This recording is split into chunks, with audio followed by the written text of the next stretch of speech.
Sa gitna ng palengke, kung saan naghahalo ang amoy ng isda, gulay, at pawis ng mga taong abalang naghahanap buhay, naroon si Chano, nakaupo sa gilid ng sarang bangketa. Hawak ang isang lumang lata na halos walang laman. Ang kanyang damit ay kupas at may bahid ng dumi. Ang tsinelas ay manipis na halos hindi na maipagsanggalang ang kanyang mga paa sa init ng semento.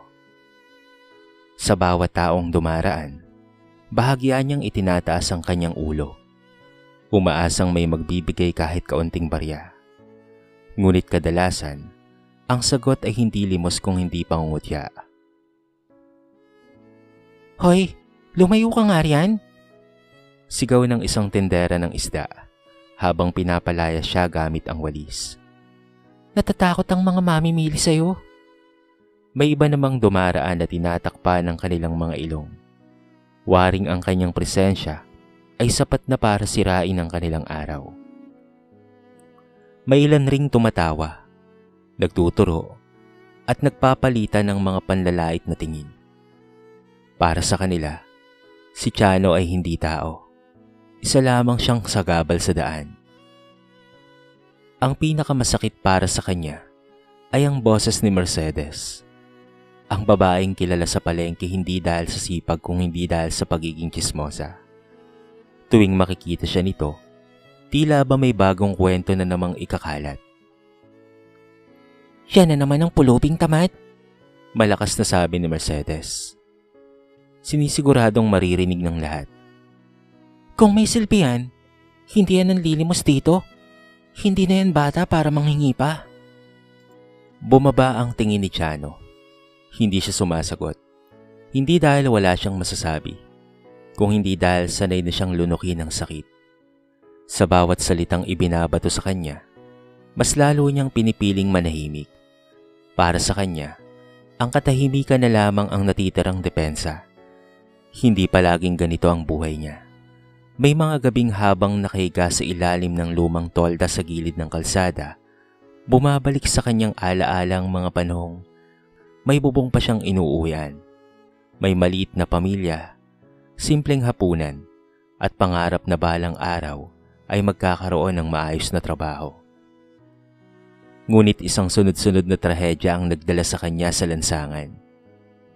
Pagkawala ng mga mahal sa buhay, pandilin lang ng mga taong pinagkatiwalaan niya, at isang sistemang hindi marunong dumamay sa mahihina.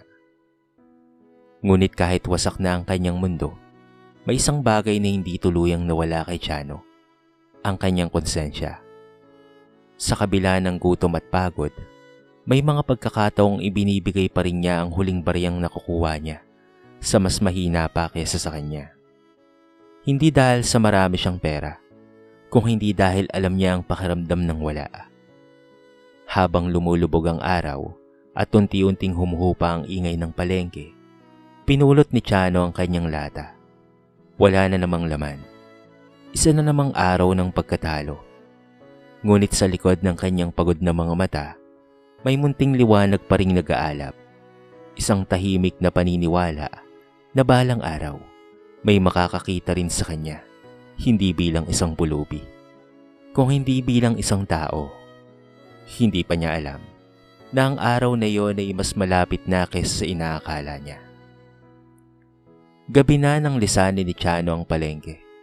Ang mga ilaw ng tindahan ay paisa-isa nang namamatay. At ang kaninang magulong lugar ay unti-unting nilalamon ng katahimikan. Bitbit niya ang gutom at kasama na rin ang pagod. Ngunit sanay na siyang makipagbuno sa mga iyon. Ang hindi niya nakasanayan ay ang pakiramdam na may mali sa paligid. Isang kakaibang bigat sa hangin na tila may nagbabantang mangyari.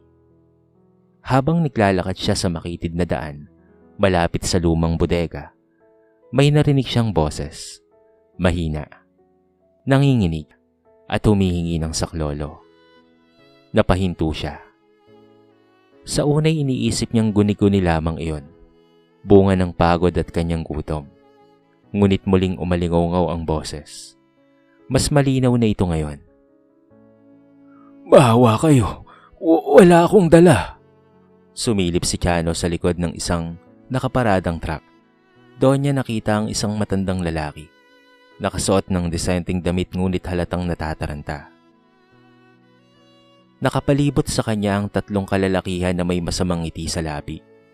Ang isa ay hawak ang braso ng matanda, habang ang 2 naman ay tila nag-uusap kung ano ang susunod nilang gagawin. Nanlaki ang mga mata ni Chano. Wala siyang armas, wala ring lakas. Isa lamang siyang pulubi na ni ayaw pansinin ng mundo. Ngunit sa sandaling iyon, may kumurot sa kanyang dibdib, isang damdaming pamilyar sa kanya. Ito ay ang takot, hindi para sa sarili, kung hindi para sa taong nasa panganib. "Tumigil kayo!" Biglang sigaw ni Chano, bago pa man siya makapag-isip. Lumingon ang mga lalaki sa kanya sabay tawa. "Ano ka? Bayani?" Pangungutya ng isa. "Umalis ka riyan, bago ka pa madamay dito." Ngunit hindi umatras si Chano. Nanginginig ang kanyang mga tuhod. Ramdam ang kaba sa kanyang dibdib. Ngunit humakbang siya papalapit. "Bitawan niyo siya! Wala kayong karapatang saktan ng matanda." Isang suntok ang gumuwit sa ere. Tumama sa balikat ni Chano. Napaatras siya, ngunit hindi bumagsak. Muling sumigaw si Chano. Mas malakas, umaasang may makakarinig. Nagbabato siya ng mga salita, ng ingay. Anumang makakatawag ng pansin. Marahil ay natakot ang mga lalaki na may dumating. Marahil ay nairita sila sa pulubing ayaw umatras. Kaya naman isa-isa na silang umalis. Saka nagmamadaling tumakbo papalayo sa dilim. Nang mawala ang panganib, bumagsak si Chano sa semento. Hingal na hingal at nanginginig. Nilapitan siya ng matandang lalaki. Hawak ang sariling dibdib. "Salamat, iho," mainang sabi nito. "Niligtas mo ako." Tinulungan ni Chano ang matanda na makatayo. Sa kabila ng sakit ng kanyang balikat, pinilit niyang ngumiti. Ayos lang po ba kayo?" Tumango ang matanda. Inabot nito ang kamay ni Chano.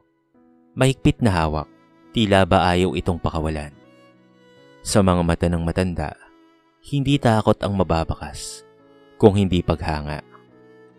At isang malalim na pagtataka. Hindi nagtanong si Chano kung sino ang matanda. Hindi niya rin hiningi ang anumang kapalit. Para sa kanya, sapat nang alam niyang may isang taong ligtas dahil sa ginawa niya. Hindi pa niya alam na ang gabing iyon, ang gabing pinili niyang huwag tumalikod, ang magsisilbing pintuan sa isang buhay na hindi niya kailanman inakala para sa sarili. Kinabukasan, magaan ang sikat ng araw ngunit mabigat pa rin ang katawan ni Chano. Masakit ang balikat na tinamaan ng suntok kagabi at may pasa na nagsisimula ng mamula. Ganun pa man, tulad ng nakasanayan, bumalik siya sa palengke. Wala siyang ibang mapupuntahan. Ang lansangan lang ang tanging lugar na kumikilala sa kanya, kahit sa mapait na paraan. Hindi nagtagal, may humintong itim na sasakyan sa gilid ng palengke. Agad itong nakatawag ng pansin dahil bihira ang ganitong klaseng sasakyan sa kanilang lugar. Bumaba ang isang lalaking may maayos na kasuotan, tuwid ang tindig at matalimang tingin. Nilapitan niya ang ilang tindera at may itinanong. Tinuro ng mga ito ang direksyon kung saan nakaupo si Chano. Nang huminto ang lalaki sa harapan niya, bahagyang napaatras si Chano. Sanay na siyang palayasin, hindi kausapin ng maayos. "Ikaw ba si Chano?" tanong ng lalaki. May kalmadong tinig. Tumango siya, naguguluhan. Opo, bakit po?" "Ako nga pala si Miguel," sagot nito. "Hinahanap ka ng aking ama." Bumilis ang tibok ng puso ni Chano. Sa isip niya, baka may nagreklamo patungkol sa gulo kagabi. Baka siya pa ang masisi. Ngunit bago pa siya makapagtanong, maingat siyang inalalayan ni Miguel papasok sa sasakyan nito. Dinala siya sa isang malawak at tahimik na lugar na malayo roon sa palengke. Sa harap nila ay may isang malaking bahay na may bakod na bakal at harding maayos ang tanim. Hindi makapaniwala si Chano. Pakiramdam niya ay napadpad siya sa isang mundong hindi siya kabilang. Sa loob ng bahay, naroon ang matandang tinulungan niya. Malinis ang suot, maayos ang buhok, at nakaupo sa isang komportableng silya. Nang makita siya nito, agad itong ngumiti. "Chano," wika ng matanda. "Ako si Don Macario." Napayuko si Chano. Hindi alam kung papaano kikilos. Noon niya lamang lubos na naunawaan ang kaibahan ng kanilang mundo. Ang matandang akala niyang karaniwang mamamayan ay isa palang taong may kapangyarihan at kayamanan. "Kung hindi dahil sa iyo, iho, baka wala na ako ngayon," patuloy ni Don Macario. "Alam mo ba kung bakit ka namin ipinatawag?" Umiling si Chano. Hindi niya inaasahan ng anumang gantimpala. Sa totoo lang, handa siyang bumalik kaagad sa lansangan. Ngunit nagsalita si Miguel. "Gusto namin malaman kung bakit mo tinulungan ang aming ama at kung bakit mo ginawa yon. Wala kang makukuha noon at maaari mo pang ikapahamak." Huminga ng malalim si Chano. "Dahil may tao po kasing nangangailangan, yun lang po ang nakita ko."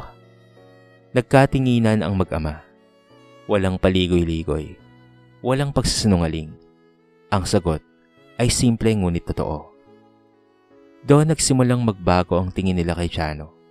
Hindi siya tinignan bilang pulubi, kung hindi bilang isang taong may prinsipyo. Isang bagay na hindi nabibili ng pera. Hindi pa yon ang simula ng kaginhawaan. Ngunit yon ang sandaling binuksan ni Don Macario ang isang pinto. Isang pinto na maglalayo kay Chano doon sa lansangan. At maglalapit sa kanya sa buhay na dati pangarap lamang. Hindi kaagad inalok ng marangyang buhay si Chano matapos ang kanyang pagpunta sa bahay ni Don Macario. Sa halip, inanayahan siyang manatili roon ng ilang araw bilang kasama at tagapagbantay ng matanda. Walang pangakong malaki, walang kasunduan, isang simpleng pagkakataon lamang. Para kay Chano, sapat na iyon. May bubong siyang masisinungan at pagkain na hindi niya kailangang ipagpalimos. Sa unang araw pa lamang, ramdam na niya ang pagkailang. Malawak ang bahay, tahimik, at may mga taong sanay sa kaayusan. May ilang tauhan na palihim na nagbubulong-bulungan sa tuwing siya ay daraan. Kita sa kanilang mga mata ang pagdududa. Para sa kanila, isa lamang siyang pulubing bigla na lamang isinama ng amo. Si Miguel ang nagbigay ng mga paunang bilin. "Hindi to habang buhay, Chano," malinaw niyang sabi. "Gusto naming makita kung mapagkakatiwalaan ka." Tumango si Chano. Opo, gagawin ko po ang makakaya ko." Simple ang mga gawain niya. Tumulong sa pag-aalalay kay Don Macario. Kapag ito ay naglalakad, tiyaking may tubig at gamot ito sa tamang oras at manatili sa tabi nito tuwing gabi. Ngunit sa bawat maliit na tungkulin, ibinibigay ni Chano ang buong sarili. Hindi siya nagrereklamo, kahit pa masakit pa rin ang balikat niya. Hindi rin siya nagtitake advantage, kahit bukas sa kanya ang ilang silid at gamit sa bahay. May mga sandaling sinusubok ang kanyang katapatan. Ilang beses, may nakita siyang pitaka sa mesa ni Don Macario. Bukas at puno ng pera. Saglit siyang napatingin. Ngunit agad niya itong isinara at ibinalik sa lugar. Walang nakakita, maliban na lamang kay Miguel, na tahimik na nagmamasid mula sa malayo. May isa pang pagkakataon na may bisitang nag-alok sa kanya ng pera kapalit ng chismis patungkol sa pamilya. Tumanggi si Chano, diretso at walang pag-aalinlangan. "Hindi po tama yun," maikli niyang sagot. Unti-unting napansin ni Don Macario ang pagbabago sa paligid. Mas kampante siyang magpahinga, mas panatag ang loob. Sa mga mata niya, hindi si Chano tauhan, kung hindi isang anak na handang magbantay, hindi dahil sa sweldo, kung hindi dahil sa malasakit. Isang gabi, habang nakaupo sila sa veranda, tinanong siya ng matanda. "Hindi ka ba nagsisisi, Chano?" Sa dami ng pagkakataon, bakit ka nananatili? Sandaling nag-isip si Chano. Sanay po ako ng walang-wala, pero ngayon po may tiwala po kayo sa akin. Mahalaga po yun, at hindi ko po yun sisirain. Napangiti si Don Macario. Sa gabing iyon, nagpasya siya sa isang bagay. Hindi basta trabaho ang ibibigay niya kay Chano, kung hindi pagkakataong baguhin ang kapalaran nito. Hindi pa man malinaw kung saan hahantong ang lahat, pero isang bagay ang tiyak. Sa bawat araw na lumilipas, lalong pinapatunayan ni Chano na ang katapatan ay hindi nasusukat sa estado ng buhay, kung hindi sa pagpiling ginagawa kahit walang nanunood. Lumipas ang mga linggo, at ang mga pagbabago sa buhay ni Chano ay unti-unting nahuhubog. Parang bahay na dahan-dahang itinatayo mula sa matibay na pundasyon. Hindi ito biglaang pag-angat. Walang himala, walang isang iglap na yaman. Ngunit bawat araw ay may kaunting liwanag na nadaragdag sa kanyang dating madilim na mundo. Isang umaga, ipinatawag siya ni Miguel. Inabutan siya ng bagong damit. Malinis, simple, ngunit akma sa kanyang pangangatawan. Hindi mo kailangang manatili sa anyong lansangan, Chano, sabi nito. Kung mananatili ka rito, kailangan mo ring igalang ang sarili mo. Nahihiyaman, tinanggap ni Chano ang mga damit. Sa unang pagkakataon matapos ang mahabang panahon, tumingin siya sa salamin at halos hindi niya nakilala ang kanyang sarili. Naroon pa rin ang mga bakas ng hirap sa kanyang mukha, ngunit may dignidad na muling sumisibol sa kanyang tindig. Kasabay ng pagbabago ng kanyang anyo ay ang pagbabago rin ng trato ng mga tao sa bahay. Hindi man kaagad nawala ang pag-aalinlangan, pero unti-unti siyang tinuring na bahagi ng pang-araw-araw na galaw ng tahanan. Tinuruan siya ng isang tauhan kung papaanong magbasa ng mga simpleng dokumento, habang si Miguel naman ay madalas magpayo patungkol sa disiplina at tamang pakikitungo sa iba. Higit sa lahat, lumalim ang ugnayan niya kay Don Macario. Madalas silang mag-usap sa hapon, hindi patungkol sa negosyo o kayamanan, kung hindi patungkol sa buhay. Nakikinig si Don Macario sa mga kwento ni Chano, ang mga gabing walang masilungan, ang gutom na kanyang tiniis, at ang mga taong natutunan niyang patawarin kahit siya ay sinaktan. Hindi ka ba galit sa mundo, iho? Tanong ng matanda. Umiling si Chano. Kung magagalit po ako, lalo lang po akong mawawala. Doon lubos na naunawaan ni Don Macario na hindi lamang ang katawan ni Chano ang malakas, kung hindi ang puso nito. Sa paglipas ng panahon, ipinagkatiwala kay Chano ang mas mahalagang gawain. Siya ang kasama ni Don Macario sa mga lakad nito. Ang unang tinatawag kapag may kailangan ng matanda. Hindi dahil sa utos, kung hindi dahil sa tiwala. Unti-unting nagbago ang pananaw ni Chano sa sarili. Hindi na siya nakikitang pulubi sa lansangan. Nakikita niya ang sarili bilang isang taong may silbi. May direksyon at may pag-asang mabuo muli ang nawasak niyang pagkatao. Ngunit sa kabila ng lahat ng biyayang natatanggap, hindi niya nakalimutan ang pinanggalingan. Tuwing may pagkakataon, tahimik siyang nagbibigay ng tulong sa mga taong dati niyang kasabay sa lansangan. Hindi para ipagmalaki, kung hindi para ipaalala sa sarili na ang buhay ay isang ikot. Hindi man perpekto ang kanyang bagong mundo, malinaw kay Chano na ang bawat araw ay isang paalala. Minsan, ang tanging kailangan para umangat ay isang taong handang magtiwala at isang pusong handang manatiling tapat kahit nagbago na ang kapalaran. Isang umaga, inutusan si Chano na samahan si Don Macario sa palengke. Matagal nang hindi bumabalik ang matanda roon, ngunit may ilang negosyong kailangang asikasuhin. Sa unang hakbang pa lamang ni Chano papalabas ng sasakyan, may kung anong kumarot sa kanyang dibdib.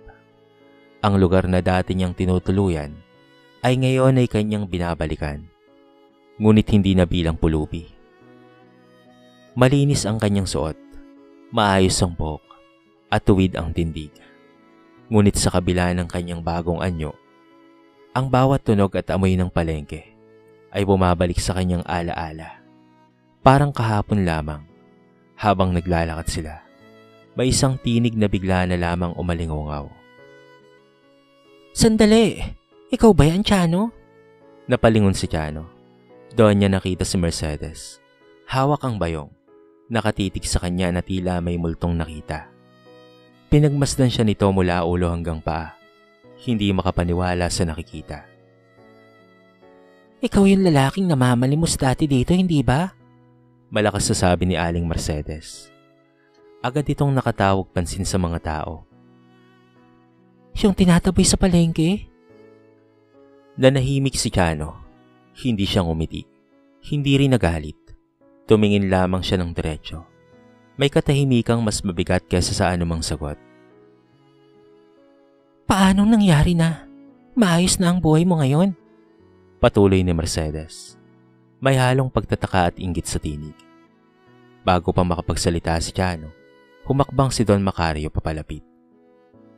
Ang taong ito, may naon nitong sabi, ay siyang nagligtas sa aking buhay. Biglang natahimik ang paligid. May mga nakarinig, may mga tumigil, at may mga matang unti-unting napupuno ng hiya. Ang lalaking minsang tinaboy at tinawanan ay ngayon. Ngayon ay kilala sa harapan nila. Naramdaman ni Chano ang bigat ng mga matang nakatingin sa kanya.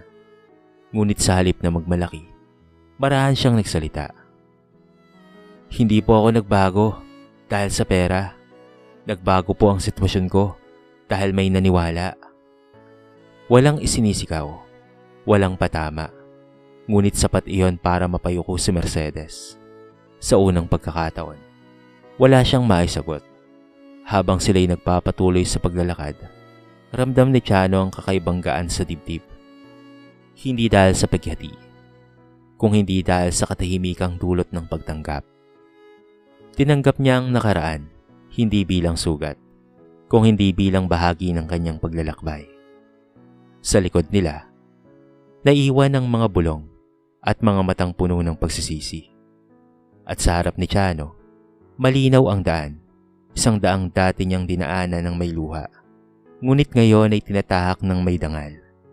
Hindi kailangang ipamukha sa mundo ang pagbabago. Minsan, sapat na ang makita ito. At hayaang ang konsensya ng mga tao ang siyang magsalita. Pagkatapos ng pagbisita sa palengke, mas lalong naging tahimik si Chano. Hindi dahil sa lungkot, kung hindi dahil sa lalim ng kanyang pagninilay. Ang mga matang minsang tumingin sa kanya ng may paghamak ay siya ring mga matang nagulat at napahiya. Ngunit wala siyang naramdamang tuwa sa kanilang pagkabigla. Sa halip, may pag-unawa. Alam niya ang pakiramdam ng maging bulag sa halaga ng kapwa. Lumipas ang panahon at lalo pang lumakas ang tiwala ni Don Macario kay Chano. Hindi na lamang siya tagapagbantay, kung hindi katuwang siya sa pangangalaga ng tahanan at sa ilang gawaing may kinalaman sa mga negosyo ng pamilya.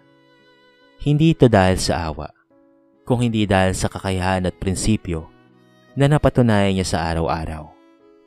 Isang hapon, ipinatawag siya ni Don Macario at pati na rin ni Miguel. Tahimik ang silid. Mabigat ang pakiramdam na parang may mahalagang sasabihin. Doon inihayag ng matanda ang isang desisyon. Si Chano ay bibigyan ng formal na posisyon at patuloy na suporta upang tuluyang makapagsimula ng sariling buhay. Hindi ka naming tinulungan dahil sa pulubi ka, wika ni Don Macario.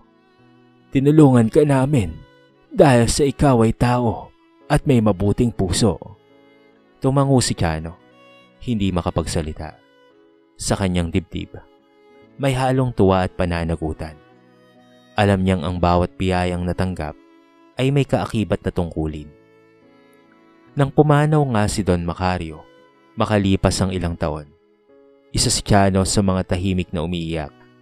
Hindi siya itinuring na iba, itinuring siyang pamilya. Sa gitna ng pagluluksa, malinaw ang bili ng matanda. Ipagpatuloy ang kabutihan, lalo na sa mga taong hindi kayang ipagtanggol ang sarili. Tinupad ni Chano yon.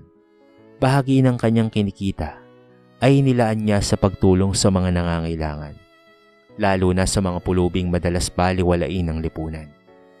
Hindi siya naging mapagmataas, nanatili siyang simple, tapat at bukas palad.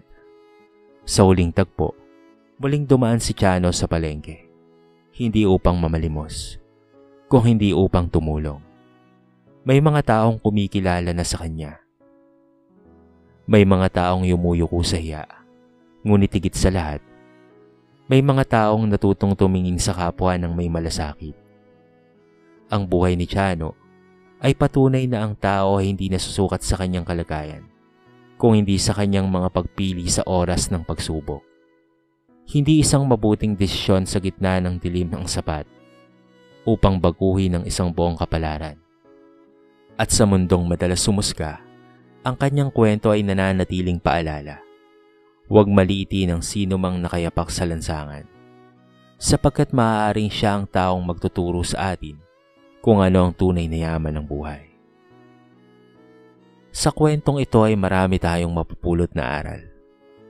Ang kwento ni Chano ay nagpapaalala sa atin na huwag kailanman husgahan ng isang tao batay lamang sa kanyang anyo, estado ng buhay, o kasalukuyang kalagayan.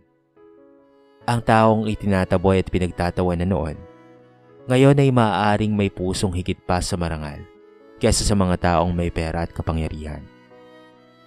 Itinuturo rin ng kwento na ang tunay na yaman ay nasa kabutihan, katapatan, at malasakit sa kapwa, hindi sa dami ng ari-arian. Si Chano ay walang-wala. Ngunit nang dumating ang sandaling may nangangailangan ng tulong, hindi siya nag-atubiling isakripisyo ang buhay. At doon nagsimulang magbago ang kanyang kapalaran. Ipinapakita rin ng kwento na ang isang pagkakataon na sinabayan ng sipag at mabuting asal ay kayang magpabago ng buong buhay mo. Kung may magtitiwala at kung mananatiling tapat ang binigyan ng pagkakataon, ang pag-angat ay hindi imposible. Higit sa lahat, itinuro ng kwento na ang kabutihang ginagawa ng walang hinihintay na kapalit ay may sariling gantimpala at dumarating ito sa tamang panahon. Ang mundo man ay maging malupit, ang mabuting puso ay hindi kailanman nawawala. Bagkus ito ang nagiging susi sa tunay na tagumpay at dignidad. Dito na po nagtatapos ang ating maiksing kwento sa araw na ito. Sana po ay nagustuhan nyo at sana po ay kinapulutan nyo ng maraming aral. Kayo mga kabarangay, ano po ang masasabi nyo sa ating kwento?